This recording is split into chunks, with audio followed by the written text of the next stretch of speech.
ప్రజా ఉద్యమాల కోసం, ప్రజల కోసం పనిచేసిన నాయకులందరూ చనిపోయినా సరే ప్రజల్లోనే ఉంటారు.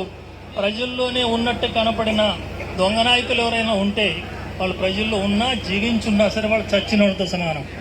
అందుకే మనం అంటాం అమరజీవులు అంటాం. అమరజీవులు అంటే వాళ్ళు చనిపోయినా సరే జీవించే ఉంటారని అర్థం. ఆ రకంగా ప్రతి ఒక్కళ్ళు రామారావు గారు మనలోనే ఉన్నాడు, మన మనసులోనే ఉన్నాడని భావించాలి.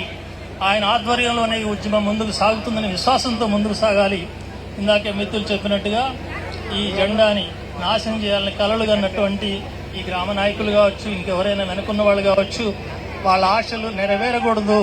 ఖచ్చితంగా పాతర్లపాడంటే ఎర్ర జెండా కంచు కోటగా ముందుకు సాగుతుంది అనే విశ్వాసాన్ని మీరందరూ కూడా ఆ పట్టుదలతో ముందుకు సాగాలని ఆహ్వానం చేస్తూ, రామారావు గారు నాకు కూడా చాలా సన్నిహితంగా ఉండేవాడు, నీ అంటే బాగా ఇష్టపడేవాడు.